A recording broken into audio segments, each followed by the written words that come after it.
একটা ভাবনা প্রচার হচ্ছে, কিন্তু যেখান থেকে প্রচার হয়েছে সেখানকার ভক্তকে পেয়েছি এবং সেখানে যার মানে যেখান থেকে হরিনাম জন্মকর্ম চমদিতেন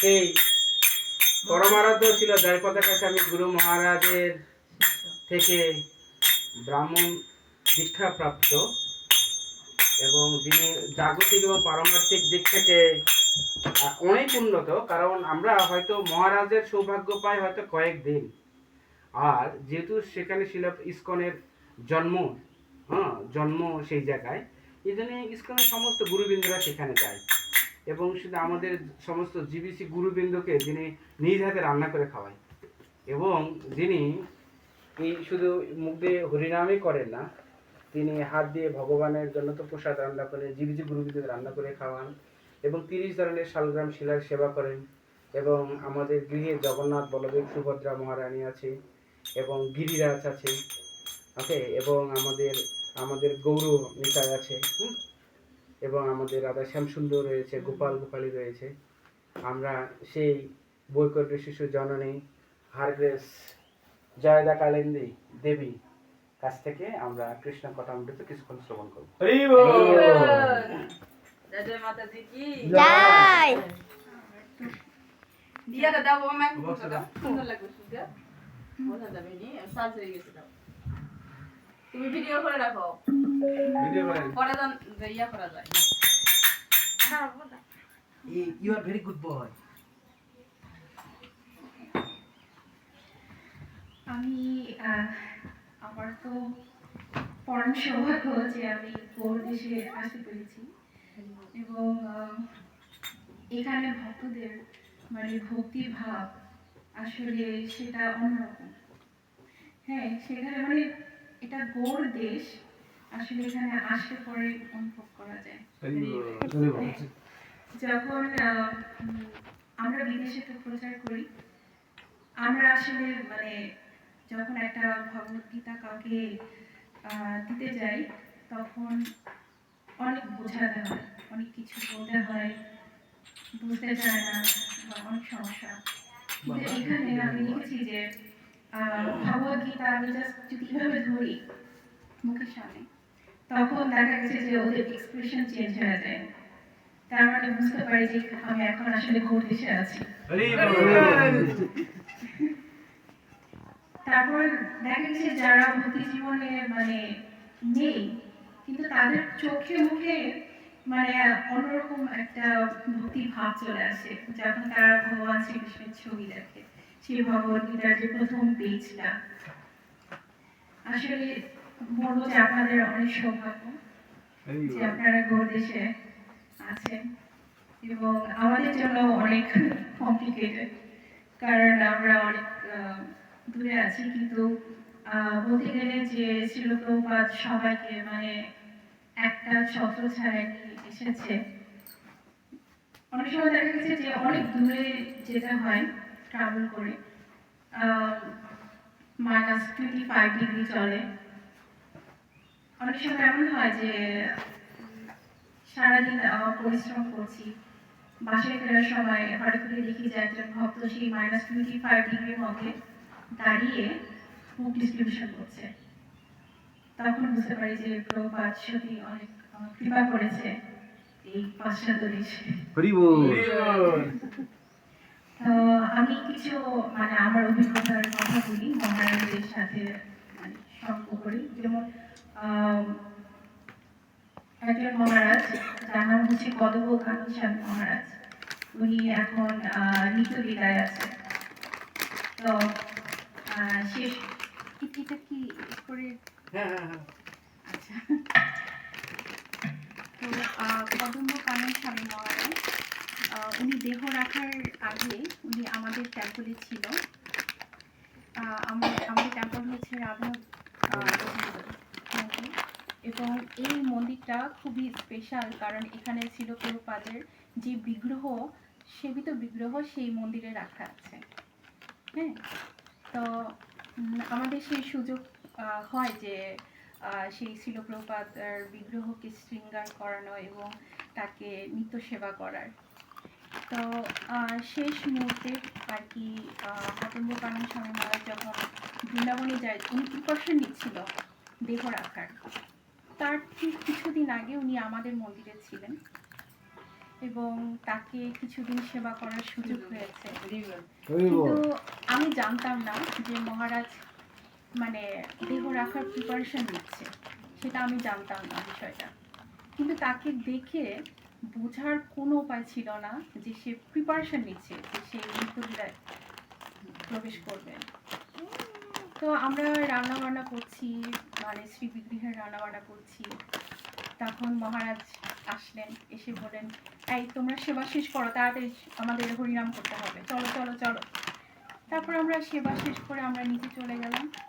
তখন মহারাজ সবাইকে বসিয়েছে এবং সবাইকে দিয়ে কীর্তন করিয়েছে। তখন সবাইকে দিয়ে কীর্তন করিয়েছে, তোমার নাম কি? আমি বললাম যে জয়দা কালিন্দী দেবীদাসী। বলে কি হ্যাঁ কালিন্দী, কীর্তন কীর্তন করতে হবে। তখন আমি বলি যে আমি চেষ্টা করব। তো সবাই মিলে আমরা এক এক করে আমরা কীর্তন করছি আর মহারাজ আমাদেরকে এত হাসাচ্ছে, হ্যাঁ। এবং বলছে যে আমাদের জীবনটা কি, আমরা ঘুম থেকে উঠি, কীর্তন দিয়ে শুরু, স্নান করি, হরে কৃষ্ণ জপ করি, তারপর তিলক করি, তিলক করতে করতে হরে কৃষ্ণ জপ করি, তারপর ভগবানের সামনে যাই, তখনও হরে কৃষ্ণ। আমাদের লাইফটাই অ্যাকচুয়ালি হরে কৃষ্ণ, হ্যাঁ, অল অ্যাবাউট হরে কৃষ্ণ। তো এটা বলে মহারাজ হাসছিলেন। তখন আমি প্রথম জানতে পারি, যখন আমার পাশে একজন মাতাজি ছিলেন রাশিয়ান, তখন উনি বলছিলেন যে কালিন্দী, যত পারো মহারাজের সঙ্গ করো, কারণ মহারাজ আর আমাদের সাথে থাকবেন না। আমি বললাম কেন? মানে কি মহারাজ তো নিত্যলীলায় প্রবেশ করবেন। আমি বলি মানে? বলে কি হ্যাঁ, মহারাজই তো ক্যান্সার, তুমি তো নিত্যলীলায় প্রবেশ করবেন, যত পারো তুমি তার সঙ্গ করো, তার সেবা করো। তখন আমি মহারাজের দিকে তাকিয়েছিলাম অনেকক্ষণ, যে কিভাবে সম্ভব, মানে মহারাজকে দেখে বুঝার উপায় নেই, উনি এত আনন্দিত, ওনার মনের কোনো কষ্ট নেই।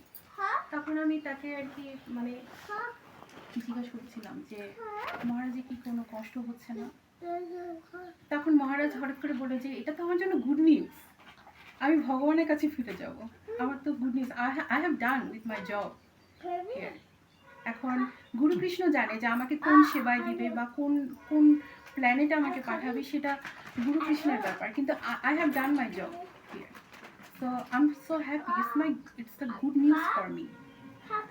তখন আমি কতক্ষণ মুখের দিকে তাকাইছিলাম যে আসলে শুদ্ধ ভক্ত মানে যেখানেই যায়, যেখানেই তার সে যেখানেই থাক না কেন, আসলে সেখানে সবাই ভক্ত হতে বাধ্য। তো আরেকটা আমি বলি, আমার যিনি মেন্টর উনি হচ্ছেন প্রভুপাদের ডিসাইপল রামেশ্বর দাস। আপনারা যদি একটু প্রভুপাদের মানে জীবনীটা একটু স্টাডি করেন তাহলে পাবেন যে রামেশ্বর দাস একজন ডিসাইপল ছিল প্রভুপাদের, যিনি বুক ডিস্ট্রিবিউশনে অনেক হেল্প করেছিল। তো উনি হচ্ছেন কি আমার মেন্টর। তো প্রতিদিন সকালবেলা মানে সেটা হচ্ছে, আপনারা নিশ্চয়ই ম্যাচলেস গিফট শপের নাম শুনেছেন ম্যানহাটনে। তো এটা হচ্ছে গিয়ে ডাউনটাউনে, হ্যাঁ, fifth avenue downtown, I mean second avenue. তো ওইখানে একটা পার্ক আছে, ইউনিয়ন স্কোয়ার পার্ক, ওইখানে একটা ট্রি আছে, হরে কৃষ্ণ ট্রি, ঠিক আছে। তো ওই হরে কৃষ্ণ ট্রি তার রাস্তা পার হয়ে ম্যাচলেস গিফট শপটা। তো ওইখানে আর কি ছিল প্রভুপাদ আর কি সেখান থেকে প্রচার শুরু করে, প্রথম ইস্কনের যাত্রা শুরু হয় এবং তারপর ওইখানে রাস্তা পার হয়ে ইউনিয়ন টমকিন স্কোয়ার পার্ক, ওইখানে একটা বড় গাছ আছে হরে কৃষ্ণ ট্রি, ওইখানে বসে প্রথম ছিল প্রভুপাদ প্রচার শুরু করে। তো প্রতিদিন মানে রামেশ্বর প্রভু আমাকে এবং আরও কিছু ভক্তদেরকে নিয়ে ওই হরে কৃষ্ণ ট্রি আমরা পরিক্রমা করতাম আর জপ করতাম, হ্যাঁ। সেই রামেশ্বর প্রভু আমাদেরকে নিয়ে প্রতিদিন আমরা মর্নিং ওয়াক করতাম যখন, তখন রামেশ্বর প্রভু মানে সেই প্রভুপাদের লীলাগুলো বলতো, ঠিক আছে। তো সেই তখন মনে হতো কি যে এখানে হরে কৃষ্ণ ট্রি, এখানে শ্রীল প্রভুপাদ প্রথম প্রচার শুরু করে এবং এখানে আমরা পরিক্রমা করছি আর প্রভুপাদের লীলা শ্রবণ করছি। তখন মনে হতো যে প্রভুপাদ আমাদের সাথে আছে। জয় জয় প্রভুপাদ কি জয়। একবার মানে উনি একটা লীলা বলছিল আর কি, তো সেখানে সকালবেলা ছিল প্রভুপাদ এবং রামেশ্বর প্রভু এবং অন্যান্য সেখানে অন্যান্য যারা মহারাজরা ছিল সবাই মর্নিং ওয়াক করছে আর জব করছে। তখন ছিল প্রভুপাদ বলছিল যে আমার হাতে বেশি সময় নেই, তোমাদেরকে মানে খুব দ্রুত তোমার চৈতন্য চরিতামৃত এবং ভাগবতম এগুলো শেষ করতে হবে, এগুলো প্রিন্টিং মানে এগুলো কপিগুলো বের করতে হবে। আর প্রভুপাদ এত দ্রুত ট্রান্সলেশন করছিল যে মানে 50 জন গৃহস্থ ভক্ত সেখানে ছিল, যে জাস্ট প্রভুপাদ ট্রান্সলেশন করে দিচ্ছে কিন্তু সেটা যে প্রিন্ট করা মানে ওরা পুরো হিমশিম খাচ্ছিল যে না পারছিল না। প্রভুপাদের সাথে পেরে উঠতে পারছিল না। প্রভুপাদ একজন, তার পাশে হচ্ছে 50 জন গৃহস্থ যারা হিমশিম খাচ্ছিল। আর প্রভুপাদ বলছিল তোমরা কেন পারছো না, তোমাদের পারতে হবে।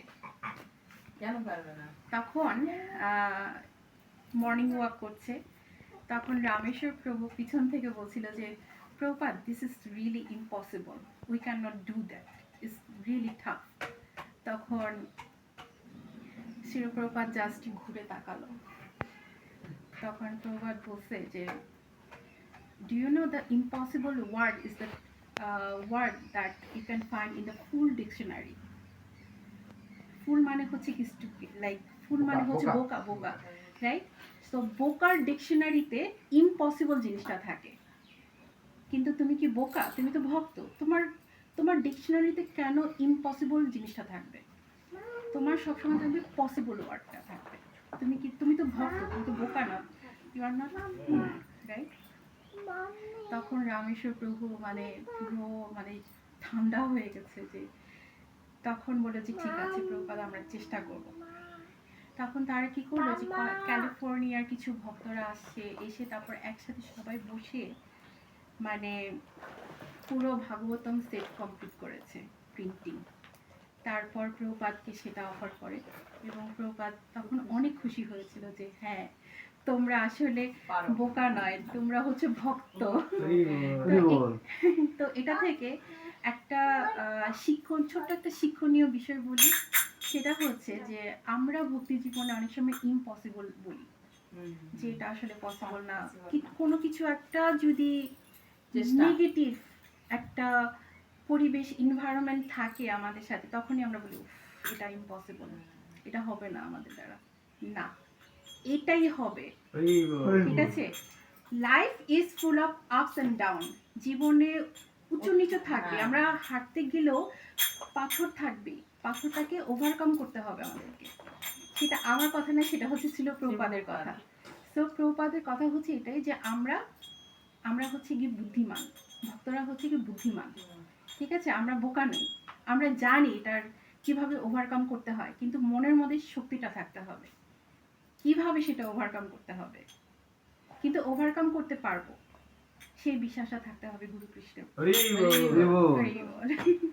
জগৎগুরু শিলা প্রভুপাদ।